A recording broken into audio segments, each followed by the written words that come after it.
guys want a little bit of report about Africa? I'm just going to give you numbers. Everybody ready for the numbers on Africa? Everybody's like, how was Africa? I said I can describe it to you with numbers. Here are the numbers. I was gone 11 days. From the time I left my door of my house to the time I got back to the door of my house, it was 270 hours. In those 270 hours, 10% of that time, 27 hours, was airport layovers. 48 hours were in the air, not taxi time, in the air time. 48 hours were in the air. And 9 hours was just dashboard car time getting to airports. And in 11 days, I took off and landed 8 times. So it was St. Louis to New York, 15-hour flight to Johannesburg, there for a few days. Then I can't even tell you how many hours the flight was from Johannesburg to Addis Ababa in Ethiopia. Then there was a layover in Ethiopia. Ethiopia has the most interesting airport because there are so many different kinds of people in the airport. A lot of airports you go to, the cultures that are present in that location are homogeneous. In Ethiopia, there are like every kind of imaginable person in the airport. There are people that look Arab, there are people that look African, there are people that look North African, there are people that look South African, there are white people, there are people from India, there are people from Southeast Asia, there are people from Indonesia, and you can just like watch these crowds, thousands of people just passing by a place where you may be sitting at the airport, and they're like, oh, he's going that way, he's going that way, he's from there, he's from there, he's from there. And it's so interesting to see so many varied people at the airport in Ethiopia. Then we flew from Ethiopia to Cameroon, and Cameroon to the island of Bioko and the city of Malabo, which is the capital city of Equatorial Guinea. And then we spent 3 days in Equatorial Guinea, where we had helped build a Bible college in 2010. Here's some more numbers about the trip. This last May, the Bible college that we helped to construct in 2010, all the buildings are now finished. They graduated 18 students, and this fall there are 40 freshmen. Yeah, so they're growing, and they're producing more and more ministers each year out of this Bible college. Equatorial Guinea is the only country in Africa that speaks Spanish. It was formerly a Spanish colony, and so they speak Spanish. And the main thing that the Spanish did there was grow cocoa. And so the Bible college that we were working on is 55 acres of a former cocoa plantation. And the old colonial plantation house is not very big, but the old colonial plantation house is still there. And the chimney for the building where they would dry the cocoa is still there, and they left the chimney just because it was kind of interesting to leave the chimney standing there. And on that property, there is now a Bible college. They are finishing off the offices for the national offices. So in 1988, when Livestream Church was a part of sending Carol Deal to Equatorial Guinea, there were absolutely no Assembly of God churches in Equatorial Guinea, 0. And so Carol Deal went there in 1988 as what we call a pioneer missionary to start churches in a place where there are no Assemblies of God churches at all. And so he began that process. He planted several churches. One of the churches he planted was Central Assembly in the capital city there. And after the church had been planted and was meeting in a school for a period of time, they raised up enough money to buy the garbage dump. And they bought the garbage dump, they hauled off garbage, they burned whatever else they needed to burn, and then they began building the church on that location. The city completely grew around the church. And so now, when you go to Central Assembly, you're in the middle of Malabo, a town of several 100,000 people. You're right in the middle of the city. It's a super busy place. The pastor of that church now is the general superintendent, which would be kind of like the president of the Assemblies of God churches in Equatorial Guinea. And in that country, there's a Bible college there in Malabo, and then there's also a Bible college on the mainland, because there are 2 portions to the country, the island and then the mainland. And there's a Bible college in the town of Bata, or the city of Bata, on the mainland. So there's 2 Bible colleges and about 100 churches. And that's all started since about 1988. Can I tell you a little testimony? Okay, I'm going to give you more. I got time. The sermon outline's pretty long, but I'm going to do this anyway. So when Carol Deal came to Lifestream Church in Washington, Missouri in 1987, 1988, our church picked him up for missionary support, and we've been supporting him ever since as a missionary. In that service, he preached a mission service, kind of like we have missionary services, and there was a message in tongues and interpretation of tongues at the end of the service. The man that, he told me this story, the man that gave the message in tongues was Leroy Walk, and you remember him, Gary? He was our Royal Ranger leader. So Leroy Walk, our Royal Ranger leader, gave the interpretation. And the interpretation was, some encouraging words and so forth. And then he said, when you get to Equatorial Guinea, you'll meet a man named John, and you'll know him because he will have a long jaw, and he will help you. And so Carol's like, now that's kind of a weird interpretation of tongues. Usually it's for the whole congregation. And it's kind of weird for an interpretation of tongues to break into like a personal word of prophecy. A few weeks later, he was at one of the churches in St. Louis, and he was ministering there. And a lady came up to him at the end of the service and said, Missionary Deal, I've got a word from you. When you get to Equatorial Guinea, you're going to meet a man named John. And he's like, oh boy, well, there's so many guys in the world named John. This is going to get ridiculous. Everybody thinks I'm going to meet, John, dear John, John Doe. And so he's, thinking these kind of things in his head. And the lady said, when you get there, you'll know him because he spells his name Jon, not John. And he's like, oh, that's something else specific. So he said, I'll just tuck that away. We'll see what happens. They ended up in Equatorial Guinea. The first day, they left the airport and then went to a hotel because they had nowhere to live. So they're going to live in a hotel for a little while until they find a place to live. And then they could begin ministry. And so they went to the hotel, and that evening, while they're at the hotel, someone knocked on the door. And it was this English man. He was tall and slender. And he said, hey, I heard somebody who speaks English came to town today. He said, there aren't very many people that speak English, so I thought I'd knock on your door and say hello. If you need help, if you need to find a doctor, if you need to find the pharmacy, if you don't know the way to the hospital, whatever you need, let me know, because I can speak English and I speak Spanish. And he said, I heard there were some English-speaking people, and I thought, well, I'll go make friends with them, so I have somebody to speak English to. And he said, where are you from? He said, I'm from England, and he'd been doing business in Equatorial Guinea for about 10 years. And so he said, thank you, and that was a nice conversation, and they exchanged information, and he shut the door. Carol's wife is named Gail. She said, Carol, did you notice anything interesting about him? He said, no, what was interesting about him? She said, that guy had a long jaw. And he's like, oh, he did. I thought we were going to meet a John who was a Ghanaian, not a John who was some other international person. Okay, we'll see what he said. Well, I'll tell you what, if he spells his name Jon, then we'll know he's the guy. And so he ran into him a day or so later, and they were able to meet up and talk again. He said, so how do you spell John? He said, Jon.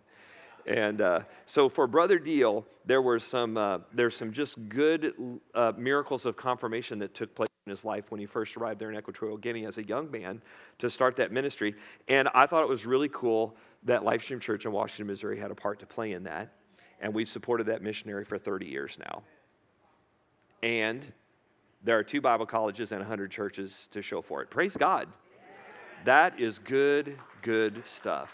God is good. God is good. That's why we do missions. That's why we give to missions. And it's good to be a part of that. Amen. Amen. All right, let's look at the outline tonight. Tonight we're going to look at the healing of the demoniac of Gadara. It's Mark chapter 5, verses 1 through 20. Let's read the scripture together. The Bible says this: the disciples went across the lake to the region of the Gerasenes. When Jesus got out of the boat, a man with an evil spirit came from the tombs to meet him. The man lived in the tombs, and no one could bind him anymore, not even with a chain, for he had often been chained hand and foot, but he tore the chains apart and he broke the irons on his feet. Night and day among the tombs and in the hills, he would cry out and cut himself with stones. When he saw Jesus from a distance, he ran and fell on his knees in front of him, and he shouted at the top of his voice, "What do you want with me, Jesus, Son of the Most High God? Swear to God that you will not torture me." For Jesus had said to him, "Come out of the man, you evil spirit." Then Jesus asked him, "What is your name?" "My name is Legion," he replied, "for we are many." And he begged Jesus again and again not to send him out of the area. A large herd of pigs was feeding on the hillside nearby hillside. The demons begged Jesus, "Send us among the pigs, allow us to go into them." He gave them permission, and the evil spirits came out and went into the pigs. The herd, about 2,000 in number, rushed down the steep bank into the lake and were drowned. Those tending the pigs ran off and reported this in the town and the countryside, and the people went out to see what had happened. When they came to Jesus, there was the man who had been demon-possessed by the legion of demons sitting there, dressed and in his right mind, and they were afraid. Those who had seen it told the people what had happened to the demon-possessed man and told about the pigs as well. Then the people began to plead with Jesus to leave their region. As Jesus was getting into the boat, the man who had been demon-possessed begged to go with him. Jesus did not let him, but said, "Go home to your family and tell them how much the Lord has done for you and how he has had mercy on you." So the man went away and began to tell the Decapolis how much Jesus had done for him, and all the people were amazed. So after a long day of preaching and teaching, Jesus directs his disciples to get into a boat, and they cross the Sea of Galilee. The Decapolis, or this area of the Gerasenes, is on the eastern side of the Sea of Galilee. While they're crossing the lake, they encounter a storm in the night, and Jesus calms the storm. By morning, they are on the southeastern side of the lake near a town called Gadara. And after a sleepless night, the disciples follow Jesus for what will be an equally surprising morning. There are two towns east of the Jordan with similar names, Gadara and Gerasa. These two towns are in the same region, and the region is known as Decapolis, which means 10 cities. Just like you get the word Deca, 10, it's Decapolis. As there were other miracles, we learn a lesson in this particular miracle that takes place near Gerasene and with this demoniac, and that is that Jesus is Lord over demonic powers. Amen?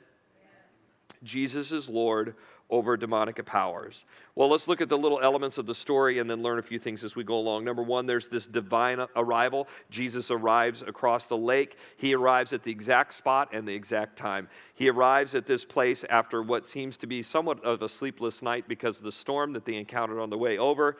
And when they land, the disciples might want to take like a little bit of a break. Hey, let's have breakfast. Wouldn't it be nice if we had a little bit of a break right now? But no, this crazy demoniac shows up screaming and yelling and begging Jesus for mercy. They're like, "Oh man, we're so tired." Can you just imagine the disciples? I can.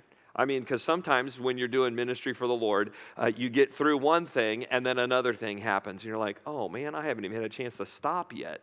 And that's just the way it is. But Jesus is faithful even when we're tired, right? So when they arrive into this place that's farmland. It's not really a town or a port. Notice that Jesus, he arrives at just the right spot, but he doesn't arrive at a city. Because he arrives in a place where there's 2,000 pigs and a cemetery. I mean, how many of you think that if you're going to like pinpoint your ministry in a strategic way, you're probably not going to go to the hog farm next to the cemetery, right? I think I'd rather go to the city where the people are, right? But Jesus lands at just the right spot at just the right time, near the graveyard. And here's this maniac, this demon-possessed man who is seeing Jesus land, and he approaches Jesus at that moment. It's at this time in the morning when the pigs are fed. So not only are the pigs there, but some of the farmers that take care of the pigs are also present.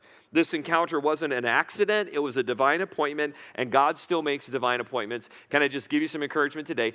Ask God to make divine appointments in your life.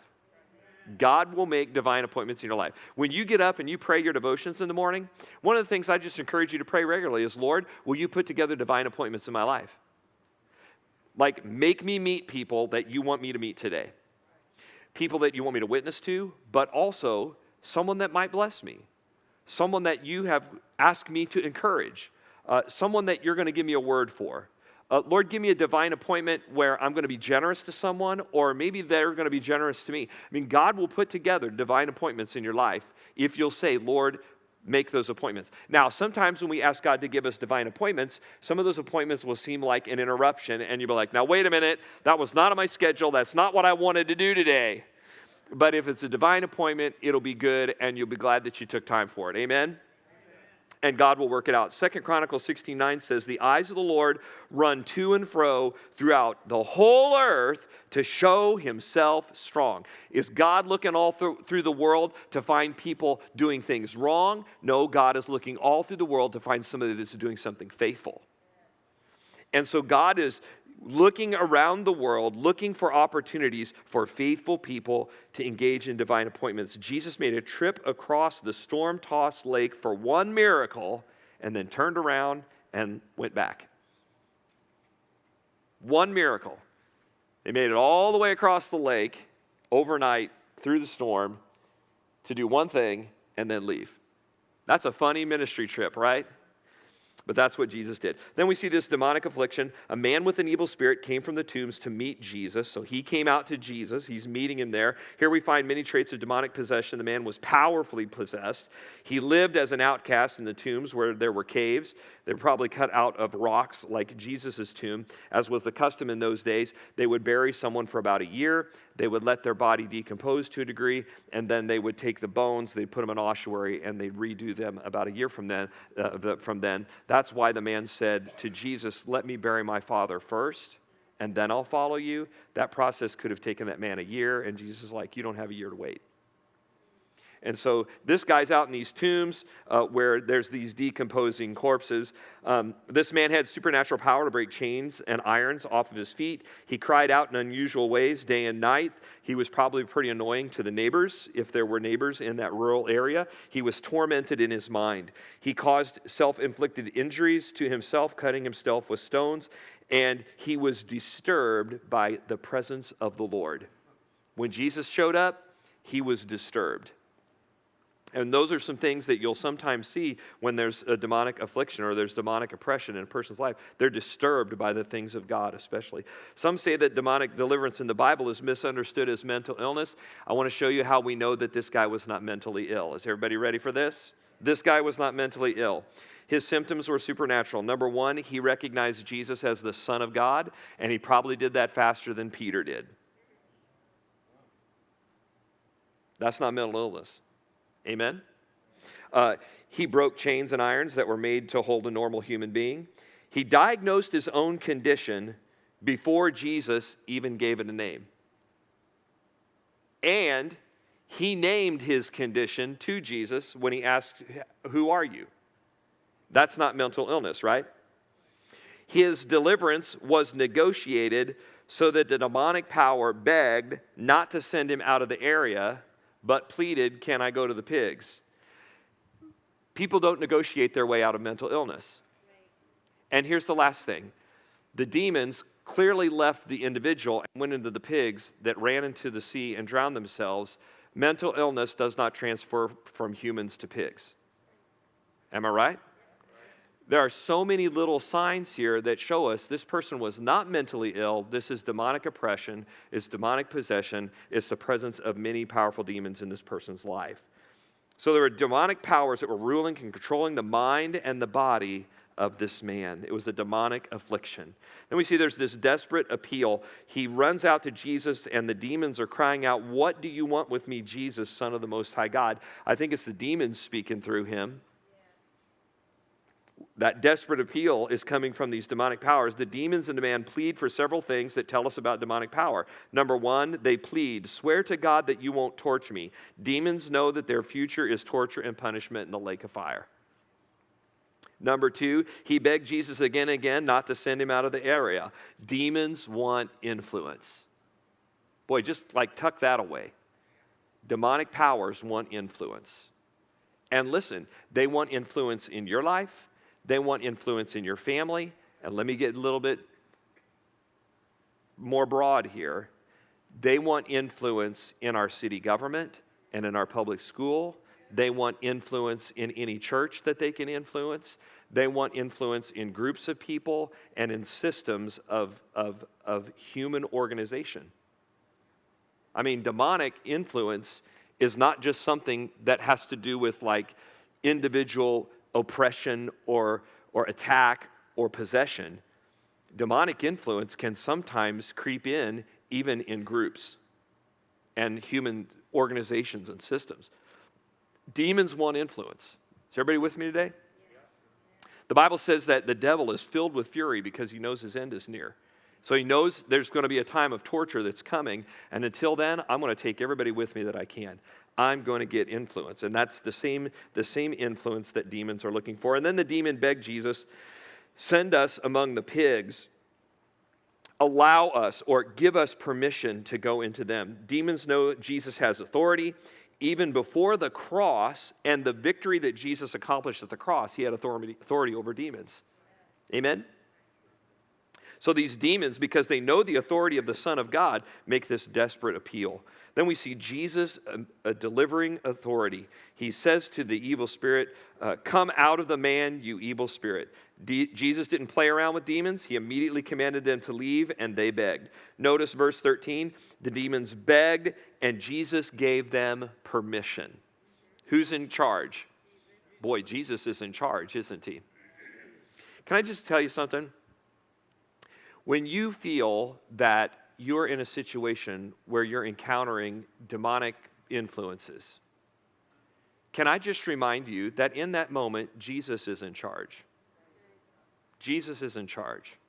You lean on him, you trust in him, you be confident in him because Jesus is bigger, Jesus is better, and Jesus is in charge. I know that I've been in some situations where we've been around demonic influence, and I've seen ministers like back off and run away from it. And I think to myself, Jesus is bigger, and Jesus is better, and Jesus is in charge. So let's not run away. Let's pray. Let's influence. Let's move forward. Now, are there times where we're successful in those moments? Yeah. Are there some times where I have not been successful in those moments? Yeah. One time, one of those moments ended up with a young woman attacking her mother and she just beat her mother in the church parking lot. And fortunately, somebody who was watching it called the police because I didn't have the opportunity to call the police in that moment. And the police got there really quickly, and we literally had to subdue this person. But I could tell this is demonic, and I was like, Lord, you can fix this because it's a demonic thing going on here. And I just feel like in that one, I'm just being really transparent. In that one, I don't feel like at the end of that there was deliverance, but at least we kept the mom from getting beat up any further. And so, and I haven't seen that young woman ever since. I've tried to find her. We've tried to hunt her down, and we don't really know what happened to her, but we've had some experiences that are like that. But Jesus has delivering authority. There have been some other circumstances where the Lord has given deliverance, and it's been miraculous and amazing, and someone's life has changed in an instant. When mankind sinned, I want you to see something here. God allowed Satan to rule over death, but it's only as God has allowed it. And so there is demonic influence in the world, but remember that even that is only as God has allowed. Man, just trust in the power of Jesus in these circumstances. I've had people at Lifestream Church call me, and they're like, Pastor, I need you to pray for me. I was awakened in the middle of the night. There's a dark presence in my room. I just feel the presence of evil. I feel the presence of demonic forces and powers in the situation I'm in right now. And we just pray. And we'll pray, and it'll change. It'll change because Jesus is in charge, and there's delivering power in the name of Jesus. And I'm not telling you, look, there's not demons under every stone and every seat in the church. And if the check engine light comes on in your car, it's probably not demonic power. It's the check engine light in your car, and you probably got a bad sensor. So I'm not looking for demons around every corner, but I will say this: in the few times in my life where I have encountered them, Jesus has always come out faithful, and Jesus is in charge. Amen. Jesus has delivering authority. Then there's this dramatic alteration because of the delivering authority of Jesus.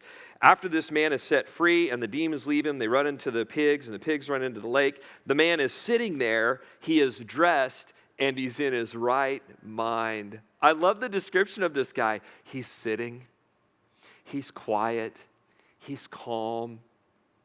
He's discussing things with Jesus. We can tell that from some other things in the story. He's talking to Jesus. He's making plans for his future. He's like, well, I could do this, Jesus. And he's in his right mind. I just love this dramatic alteration of this person. The people who came to see the scene were so surprised to see this man in a normal condition that it made them afraid. The picture of the man at the beginning is drastic compared to the end. He went from violent to sitting still. He went from crying loudly to speaking calmly. He went from naked to dressed. I mean, come on. That's probably the most annoying part of the thing. Like if the Bible disciples show up and here's this guy running out with maybe some chain stuck to his wrists and that's it. Like he needs some clothing. Some disturbing things going on there.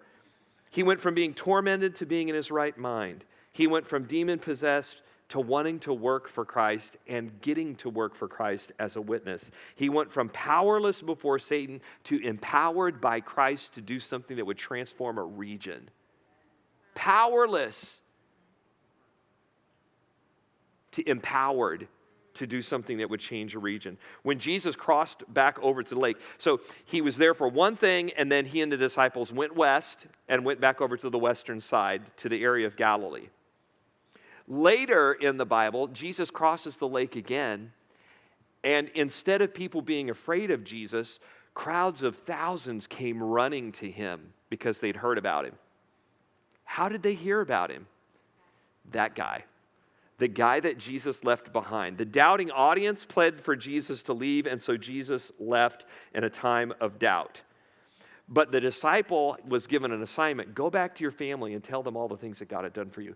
And when he began to tell his family began to tell their town. The town began to share it with the region, and the whole region is hearing about Jesus from this guy who had previously been demon-possessed. He changed the region. And so when Jesus returns, everybody knows what Jesus can do. So what has God delivered you from? And are you telling people what God has done? Boy, if God set us free, let's tell somebody. Some of you might say, I don't really like my testimony. But can I tell you something? It's your testimony. And whether you like it or not, whether you like the details, you're like, I wish I had a testimony of this, or I wish I had a testimony of that. And I'm like, in some of those cases, I'm like, you don't want to go through what it took to get to that. I'd rather not have that testimony. But I'm just saying, sometimes people don't want to own their testimony, and therefore, they're not able to glorify God and tell everybody what God has done in their life. Man, own your testimony. When God sets you free, get to a place where you're so free you can tell people what God has done for you. And this guy was set free and so free that he's able to tell people what God has done for him. Do you think he enjoyed telling everybody, I used to be out of my mind, naked and cutting myself with stones, living in tombs? I mean, that's not a real great resume. But that's his story. And when he told his story, and when people heard his story, and they saw the transition and the transformation in his life, God used it. And God will use you. And God will use your story as well. Some of the things that, honestly, we are most embarrassed about that God has forgiven us, those may be the most powerful things that would transform somebody else's life when they hear our testimony. And look for opportunities where it will be appropriate for you to even share those things that may be embarrassing. Because it could strengthen, transform, and train someone else what God is wanting to do in their life as well. Amen? Amen. Do you have nothing to tell because you come to church, but you haven't let Jesus change your life? All I have to say is I go to Livestream Church and I like the music and the chairs are comfy. Gary's like, they're okay. They're not that comfy. I want more of a testimony than that. I want a testimony that says, I experienced the presence of God and He transformed me. There was something that happened that has nothing to do with the money of the church, the comfort of the seats, the strategy of the pastor, the climate of the place. It has everything to do with Jesus Christ and the power of God alone. I met God. and God met me in Jesus Christ. I experienced the power of His Holy Spirit, and He filled me, and He empowered me, and there were signs, and there were wonders, and there were miracles. Listen, when we preach the gospel, when we tell people about Jesus, when we share our own testimony, when we tell what God has done in us, I believe that God wants our description of the gospel message that's worked in us. It is to be displayed with signs and wonders and gifts of the Holy Spirit following it. That's a promise of Hebrews chapter 2. Somebody with me tonight? And when you witness, believe God for miracles. When you share your testimony, when you tell somebody about God, when you just even give the slightest little seed of the gospel, man, trust God to do miracles that go beyond you. Because people need not just the knowledge of the gospel in their mind, they need a demonstration of the Spirit's power so that they know God for themselves. Is everybody with me tonight?